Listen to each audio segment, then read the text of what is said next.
Hope you're well.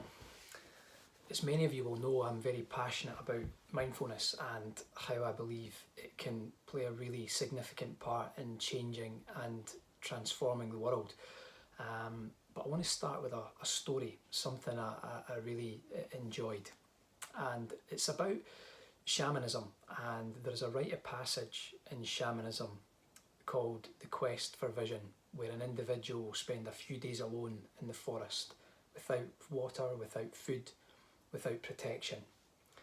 And when the task is complete, the individual will step through a portal and come out the other side with a new vision of the world.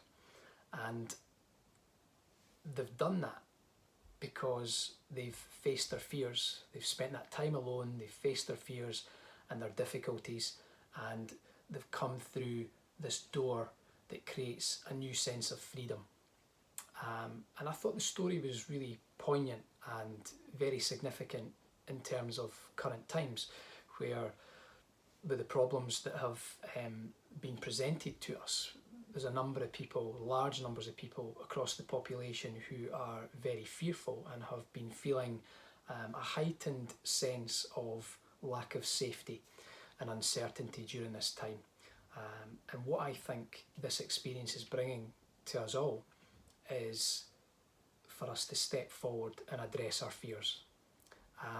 Because when we step forward and address our fears, we can see this new vision of the world, not only for the wider world, but also a new vision for ourselves as well. Maybe there are things that we really deep down want to achieve, dreams that we have, things that we would love to step forward and do, but we've got something holding us back, and it's fear. So for me, if we can use this time to see the opportunity in amongst all the difficult things that are going on, and really reflect within ourselves what this has brought to us, and if it has brought a heightened sense of fear and anxiety and lack of safety, and really feel into that. And I want to explain why I think that mindfulness is the vehicle to help us to overcome that, to transcend that. Because when we train our minds, we're learning how to observe fearful thoughts in the mind, and we're learning how to notice how fear is manifesting in the physical body. So anxiety, and how does anxiety present itself? You know, there's different symptoms of that.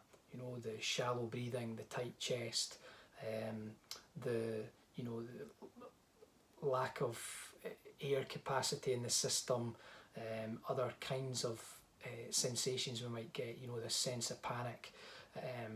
And what that's helping us to do when we start to be able to turn towards that rather than turn away from it, because what can tend to happen is that the amygdala in the brain hijacks our rational thinking process, and we go into survival.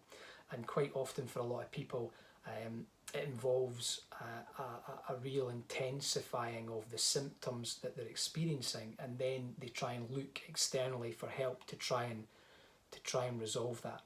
Well, what mindfulness is doing is it's helping us to notice far earlier when there's changes in the body that are fear-based.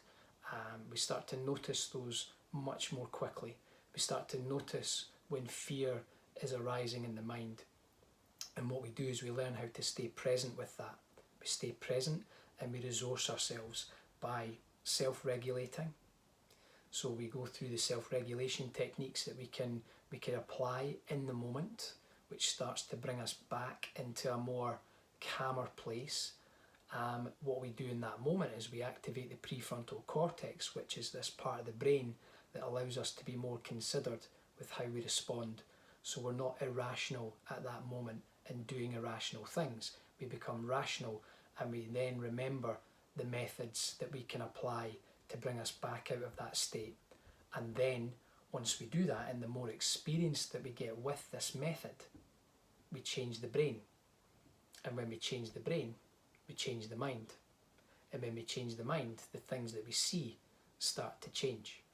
and the different impressions that we get of the things that are happening and the way that we need to respond to them or relate to them, everything changes. And that is where we step into this new world of freedom, where we can really fulfill our potential. And it means that we're managing our own fear in the best possible way. We've learned it, it's a skill, we've invested in ourselves to learn this skill, and we are then in a position to be able to pass that on to others. So think about projection of fear to children. Through our own fears, we can easily project that to children. By learning these skills, we don't have to do that anymore. And then our children will be growing with a newfound sense of feeling safe, feeling like they can overcome their fears, and feeling like they can be confident regardless of the situations that they find themselves in. So these are the kind of things that I'm helping people with every week, whether it be through one-to-ones or through training courses. And people are transcending fear and trauma, emotional difficulties they've had for many, many years, even back since childhood. They are transcending these and growing immeasurably through that process. If anybody out there is curious to know more about how I do that, or any other information that you would like to explore regarding mindfulness, then please don't hesitate to get in touch, and I'd be delighted to have a conversation with you. Okay, take care.